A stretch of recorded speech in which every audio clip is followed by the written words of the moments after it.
Hello, you're watching KD's English and I'm here to teach you English grammar, and our today's topic is pronoun, which is the second type of the parts of speech. So what is a pronoun? Basically, a pronoun is a word that can replace a noun in a sentence. The noun that is replaced by a pronoun is called an antecedent. अब आप ये सोच रहे होंगे कि pronoun और antecedent actually होता क्या है. देखो, for example, if we take that Ram is a good boy, then Ram in the sentence is the noun. Yes, because it is the proper noun. But if we say that he is a good boy, then he is the pronoun here, which is used instead of the word Ram, which was a noun. Okay. And antecedent, what is the antecedent? The word Ram is the antecedent now, because we are replacing the word Ram with he. Okay, so the noun that is replaced by a pronoun is called an antecedent. Now let us take some other example. If I say I love my dog because he is a good boy, okay, I love my dog because he is a good boy. In the second part of the sentence where we have used he, it is used as pronoun instead of the word dog, which was used as noun in the first half of the sentence. Sentence के आगे हिस्से में, आधे हिस्से में जो dog word use हुआ है, उसी की जगह हमने ही वर्ड का यूज़ किया है, जो कि एक प्रोनाउन है. ठीक है, तो इस तरीके से हम प्रोनाउन समझ गए. चलो अब ये देखते हैं that how many types of pronouns are basically there. So basically there are different types of pronouns. First one is the possessive pronouns, second is the personal pronouns, third is the relative pronoun, fourth is the reflexive pronoun, fifth is indefinite pronoun, sixth is demonstrative pronoun, seventh is interrogative pronoun, eighth is intensive pronoun, Ninth is the reciprocal pronoun, and 10th is the distributive pronoun. But before understanding these types of pronouns in detail, let us go through how many examples of pronouns are there that we use in our daily lives. For example, I, me, you, he, she, it, we, they, us, them, who, what, this, that, anyone, nobody, and something. Okay. For example, we looked for Brittany at her house, but she wasn't there. We looked, कौन? हम. ठीक है, हम मतलब हम लोग अपना नाम नहीं ले रहे, हम बोल रहे. ठीक है, तो यहाँ पे हमने वी वर्ड को यूज़ किया है एज अ प्रोनाउन, जिसने ब्रिटनी को देखा, ब्रिटनी को ढूंढा. कहाँ पे? उसके घर पे. ठीक है, Britney is the noun here, we is the pronoun here, but she wasn't there. यहाँ शी किसके लिए यूज हुआ है? ब्रिटनी के लिए. Britney is the noun and she is the pronoun which is used in the place of the word Brittany. Okay, so basically Brittany is the noun and the antecedent here, while she is the pronoun used. Second example is I took my car to the mechanic to get it fixed. Now car is the noun here, while it is the pronoun here which is used in the place of car. ठीक है, अब इसको ऐसे तो बोलेंगे नहीं ना that I took my car to the mechanic to get the car fixed. ठीक है, बार बार एक ही वर्ड को, एक ही नाउन को एक ही सेंटेंस में यूज़ नहीं करते. ठीक है, एक बार उसको शुरू में कर दिया, बाकी में उसको प्रोनाउन यूज़ करके बताओ. Third one is the that this is the best birthday ever.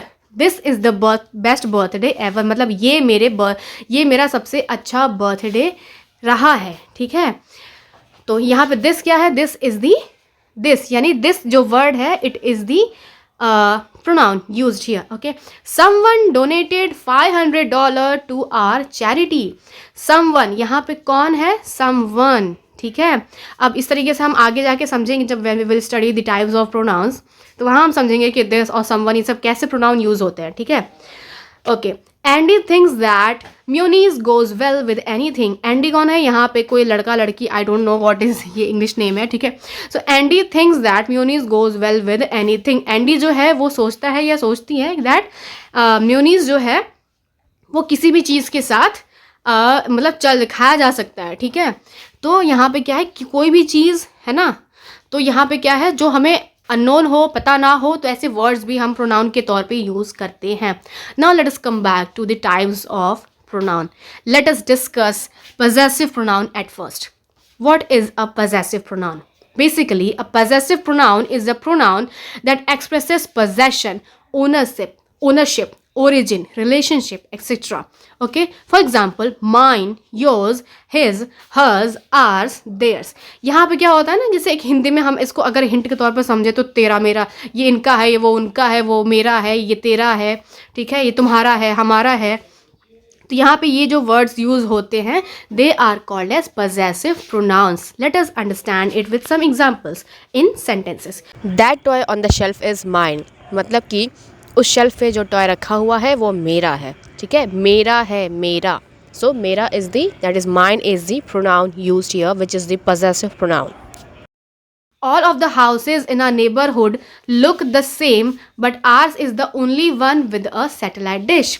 ठीक है, हमारे पड़ोस, आस पड़ोस में जितने भी घर हैं सब एक जैसे दिखते हैं, पर सिर्फ हमारे पास, हमारी ही छत पे सिर्फ और सिर्फ सैटेलाइट डिश मौजूद है. ठीक है. Third one is Wendy and Ronald separated the French fries into 2 piles. The left one was hers and the right one was his. Wendy और रोनाल्ड नाम के दो लड़का, मतलब एक लड़का एक लड़की थे. उन्होंने फ्रेंच फ्राइज जब खाने गए तो उन्होंने उसको प्लेट में 2 भाग में बांट दिया. जैसे हम कुछ भी नहीं खाते एक ही साथ, जैसे हम कुछ भी एक ही थाली में कुछ भी खा रहे हो तो 2 लोग खा रहे हैं तो उसमें कह देते हैं कि चल ये तो ये वाला हिस्सा तुम्हारा रहेगा, ये वाला हिस्सा मेरा रहेगा. ठीक है, तो वैसे ही विंडी और रोनाल्ड ने क्या किया कि जो लेफ्ट वाला हिस्सा था विंडी ने कहा कि वो मेरा रहेगा, वॉज हर्स. ठीक है, और राइट वाला हिस्सा हो जाएगा किसका, रोनाल्ड का. ठीक है, अब चलो next one is the personal pronoun.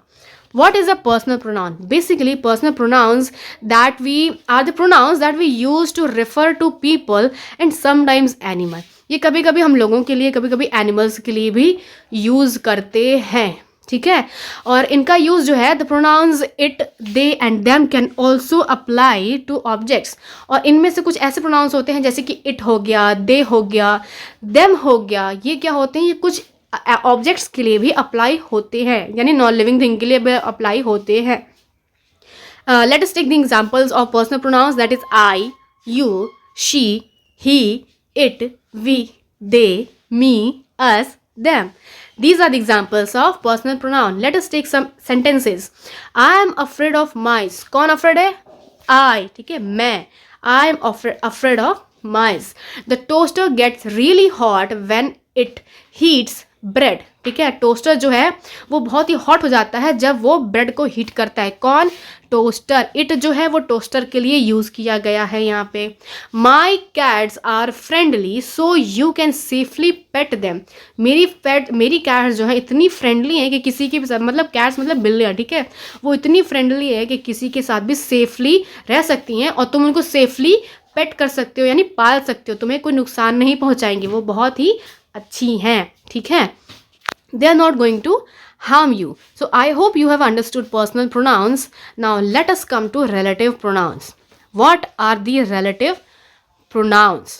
Relative pronoun मतलब ऑब्वियस सी बात है, कुछ ना कुछ रिलेशन किसी ना किसी चीज़ से रिलेट ज़रूर करेगा. चलो देखते हैं. Relative pronouns connect dependent clauses to independent clauses.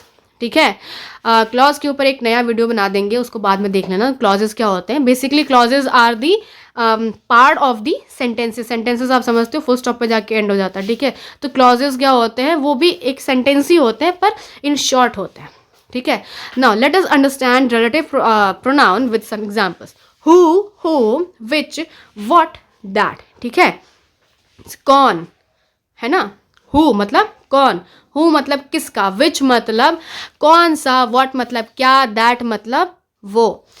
For example as in sentences, I need to find a person who can read Swedish. मुझे एक ऐसा आदमी ढूंढना है जो स्वीडिश पढ़ सके. ठीक है, या स्वीडिश जानता हो. She doesn't want to eat a meal that is too spicy. वो ऐसा कोई भी मील खाना नहीं चाहती जो कि बहुत ही स्पाइसी हो. This book which ends on a cliff hanger is really exciting. ये किताब जो एक क्लिफ हैंगर पे जाके ख़त्म हो जाती है बहुत ही एक्साइटिंग है. यहाँ पे पहले सेंटेंस में देखो, हु वर्ड जो है वो पर्सन को स्वीडिश लैंग्वेज के साथ रिलेट किया हुआ है, जो कि लिखा है I need to find a person who can read Swedish. ऐसा आदमी चाहिए जो स्वीडिश जानता हो. She doesn't want to eat a meal that is too spicy. वो कोई ऐसी मील नहीं खाना चाहती जो बहुत ही स्पाइसी हो. तो यहाँ पे मील को स्पाइसी से जोड़ा हुआ है. This book which ends on a cliff hanger is really exciting. इस बुक को, किसी भी बुक, कोई बुक है उसको क्लिफ हैंगर पे जा करके उससे रिलेट किया हुआ है और कहा है कि वो बहुत ही एक्साइटिंग निकल के आती है। तो यहाँ पे क्या कर रहा है, रिलेट कर रहा है किसी एक चीज़ को किसी और चीज़ से ऐड करके। Now what is the reflexive pronoun? Basically, a reflexive pronoun is a pronoun used as an object of a verb that refers to the same person or thing as the subject of the verb. For example, myself, yourself, itself, herself, himself, ourselves and themselves. जहाँ पर भी self, self, self या selves जैसे words आ जाएंगे, take it as a hint that it is going to be the reflexive pronoun. Let us take some sentences. Ken looked at himself in the mirror. यहाँ पे Ken किसी और को नहीं देख रहा, वो अपने आप को ही मिरर में देख रहा है. I like to cheer myself up with desserts. Desserts मतलब मीठा मीठा, ठीक है. So I like to cheer myself with desserts. मैं अपने आप को डेजर्ट्स खिला करके चीयर अप कर लेती हूँ. The silly clowns made fools of themselves. Silly clowns मतलब वो जो थोड़े से बेवकूफ़ टाइप के जो जोकर थे, उन्होंने खुद का ही मजाक उड़ा लिया, ठीक है. सो क्लाउन्स अपना ही मजाक उड़ा रहे हैं. कैन खुद को ही मिरर में देख रहा है, ठीक है. और मैं खुद को ही डेजर्ट खिला करके चीयर अप कर लेती हूँ. तो यहाँ पर क्या है, जिसकी बात की जा रही है अगली इन्फॉर्मेशन भी उसी के बारे में होगी, ठीक है. तो यहाँ पर ये होता है रिफ्लेक्सिव प्रोनाउन. फिजिक्स में पढ़ा होगा रिफ्लेक्स एक्शन क्या होता है, ठीक है. सो you can relate like that. Now what is the intensive pronoun? Basically, intensive pronoun refer back to the subject in order to add emphasis. Intensive pronouns are identical in appearance to reflexive pronoun. Now, intensive pronoun are the words that you can get confused with the reflexive pronouns. ठीक है. For example, the intensive pronouns are myself, yourself, herself, himself, itself, ourselves, and themselves. Now, you will really get confused that what is the difference between the reflexive pronoun and the intensive pronoun. Basically, reflexive pronoun में क्या था, जिसकी बात की जा रही थी information भी उसी के बारे में थी, ठीक है. एक्शन का रिएक्शन हो रहा था उसी के ऊपर, ठीक है. जिसने एक्शन किया रिएक्शन भी उसी के ऊपर हो रहा था. यहाँ इंटेंसिव प्रोनाउन में थोड़ा सा अलग होगा. Intensive pronouns used in sentences. First one is I built my house myself. ये घर मैंने खुद ही बनाया. यहाँ पे कोई रिफ्लेक्शन दिख रहा है, किसी चीज़ पे कोई रिफ्लेक्शन हो रहा है, नहीं हो रहा. I built my house myself. मैंने खुद से ही ये घर बनाया. The children made the cookies themselves. बच्चों ने खुद ही से कुकीज़ बनाया. Again, there is no reflection taking place. Third one is often the stress of giving a speech is worse than the speech itself. ठीक है. यहाँ पर क्या है कि अक्सर जो है स्पीच देना इतना कठिन हो जाता है, ठीक है. Often the stress of giving a speech is verse then the speech itself, ठीक है. स्पीच का जो टेंशन होता है स्पीच देने का, वो इतना डिस्टर्बिंग हो जाता है कि जो स्पीच हम देते हैं उससे भी ज़्यादा बोरिंग और डिस्टर्बिंग वो हो जाता है, वो फेज ही डिस्टर्बिंग हो जाता है, ठीक है. यहाँ पे क्या है, कोई रिफ्लेक्शन नहीं हो रहा है, ठीक है. मतलब कोई एक्शन का रिएक्शन टाइप कुछ नहीं हो रहा है. यहाँ पे सिर्फ एक काम हो रहा है जो कि खुद से किया गया है, ठीक है. जिसकी बात हो रही है एंड भी उसी के बारे में हो रहा है, अगली इन्फॉर्मेशन भी उसी के बारे में है, पर यहाँ पर कोई रिफ्लेक्शन नहीं दिख रहा है, कोई किसी पे रिएक्शन नहीं दिख रहा. Now next one is the indefinite pronoun.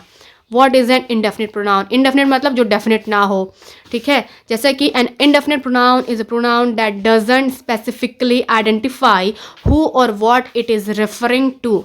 For example some, somebody, anyone, anywhere, nothing, everybody. मतलब जिसके बारे में कुछ अता पता ही नहीं हो. कौन, किसका, किसने, ठीक है. कोई भी, कैसा भी, ठीक है. सब लोग, ठीक है, या कोई नहीं. ऐसे वर्ड्स जब आ जाते हैं तब वो इंडेफिनिट प्रोनाउंस होते हैं. Let us take some sentences. This note could have been written by anybody. ये नोट, ये चिट्ठी, ये लेटर किसी ने भी लिख दिया होगा. किसी ने मतलब हमें कोई आइडिया नहीं है किसने लिखा, पर किसी ना किसी ने तो लिखा हुआ है. Second is someone at my lunch. कोई मेरा लंच खा गया, ठीक है. मुझे नहीं पता कौन खाया, कोई तो खा गया. The water splashed everywhere. पानी हर तरफ बिखर गया, फैल गया. हर तरफ मतलब किधर फैला, एग्जैक्ट कोई डेफिनेट जगह पे नहीं फैला, हर तरफ फैला, ठीक है. तो यहाँ पर चाहे वो हर तरफ कोई चीज़ हो या हर किसी के लिए हो या फिर किसी एक के लिए ना हो, मतलब डिसाइडेड ना हो, डेफिनेट ना हो, पता ना हो, कोई एग्जैक्ट इन्फॉर्मेशन ना हो, ठीक है. तो वहाँ पे हो जाता है वो indefinite pronoun. Next one is the demonstrative pronoun. Now what is a demonstrative pronoun? Basically demonstrative pronouns are used to point to specific things. अब indefinite pronoun आप समझ गए कि वो specific नहीं बताता है किसी चीज़ को. There is no specific information, there is no exact information about whom we are talking. ठीक है, पर यहाँ डिमॉन्स्ट्रेटिव में क्या होता है, डिमॉन्स्ट्रेट करता है कि एग्जैक्टली बात किसकी की जा रही है. ठीक है, जैसे मतलब तो उंगली दिखा के बोलना ऐसे, ये वो. Let us take some sentences. This is my favourite shirt. ये मेरी फेवरेट शर्ट है. कौन सी मेरी फेवरेट शर्ट है? ये वाली. आई don't know what that it is. I don't know what that is. ठीक है, आई don't know what that is but it definitely isn't friendly. ठीक है, मुझे नहीं पता वो क्या चीज़ है. ठीक है, पर इतना ज़रूर समझ में आ रहा है कि वो फ्रेंडली बिल्कुल भी नहीं. मतलब मुझे नहीं पता वो क्या चीज़ है, पर वो मेरी जानकारी में तो बिल्कुल भी नहीं है. ठीक है, कहीं दूर दूर तक भी मेरे से जानकारी नहीं है, मुझे जानकारी नहीं, उसकी इन्फॉर्मेशन नहीं है. I need you to fix these. मैं चाहता हूँ तुम इन चीज़ों को फिक्स कर दो.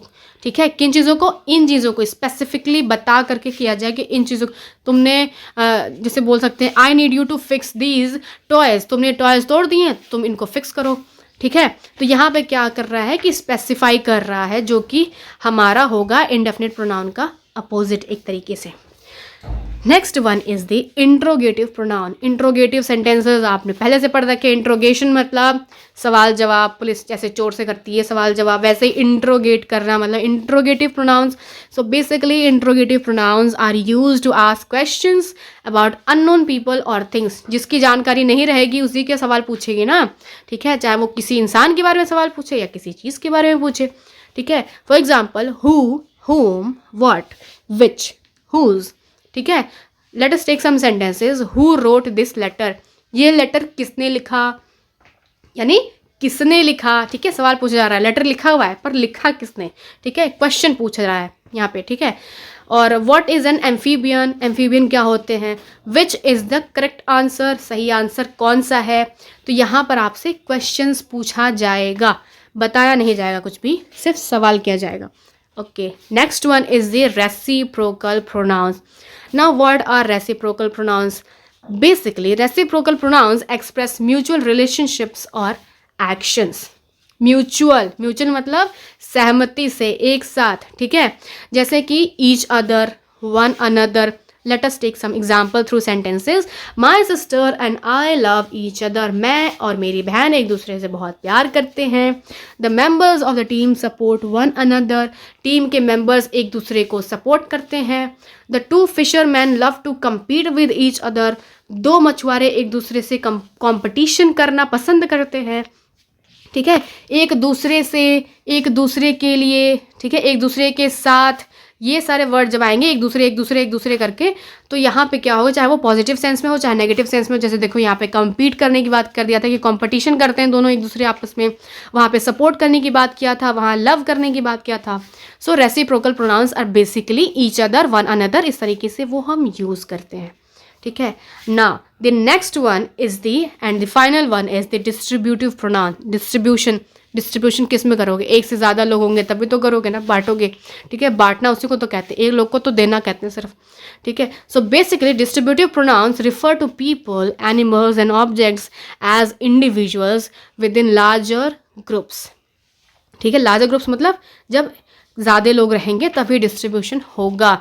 दे enable you to single out individuals while acknowledging that they are part of a large group. ठीक है, यहाँ पे they enable you to single out individuals while acknowledging that they are part of a larger group. ठीक है, इसको आगे हम समझते हैं. Distributive pronouns include the following, जैसे कि either, each, neither, any, none. Let us take some sentences as examples. All of my friends entered the costume contest and none of them won. All of my friends entered the costume contest and none of them won. मेरे सारे दोस्त costume contest में participate तो किए पर उनमें से कोई जीता नहीं. ठीक है, मतलब कोई जीता ही नहीं. None of them won. यहाँ पे देखो डिस्ट्रीब्यूशन मतलब सिर्फ ऐसा नहीं है कि आपका बर्थडे है, आप क्लास में आए हो तो टीचर ने कह दिया सारे बच्चों को टॉफ़ी बांट दो तो आपने बांट दी. ठीक है, ये भी हो सकता है कि आपको ये बोल दे कि किसी को मत देना. ठीक है, don't distribute toffees to anybody, ठीक है, एनीबडी, जैसे कि एनी वन, यहाँ पे एनी आया था ना ऊपर एग्जाम्पल, ठीक है, none of them will get the toffees today, ठीक है, तो इस तरीके से क्या होगा, आप नन वर्ड को यूज कर सकते हो। Next one is the cookies and muffins are available for dessert, neither is appealing to me, ठीक है, डेजर्ट मतलब वो रेगिस्तान में नहीं, इधर थार डेजर्ट में मत चले जाना उधर राजस्थान घूमने के लिए, ठीक है, इधर डेजर्ट मतलब मीठा, मीठे में क्या है, खाने वाले मीठे में, so cookies and muffins are available for dessert, cookies और मफिन्स तो अवेलेबल हैं डेजर्ट में, but neither is appealing to me, पर उनमें से कोई भी मुझे ऐसा इच्छा नहीं हो रही खाने की इन दोनों में से, मैं तो कुछ और खाना चाहता हूँ, ठीक है, so neither is appealing to me, पर इन दोनों में से मुझे कोई भी पसंद नहीं आ रहा, ठीक है। ऊपर क्या, अगर हम एग्जाम्पल लें, जैसे कि मान लो हमें कहीं पार्टी में जाना है तो ईच वर्ड का यूज़ करना है, so we can say that each of us wants to join the party tonight, ठीक है, हम सब एक एक करके हम सब जो है पार्टी को ज्वाइन करना चाहते हैं आज रात की पार्टी को, ठीक है। अगर वो है हम उसको निदर के साथ यूज़ करें तो neither of us wants to join the party tonight. Okay, so I hope you have understood what are the pronouns and what are the different kinds of pronouns. So this is it for today. Next video we will be discussing the singular and the plural pronouns as we studied singular and plural nouns in earlier video. Okay, so do study hard, try to understand each and every topic easily, and if there is still any query left, then do ask it in the comment section box. Hope you enjoyed. Take care. Bye bye.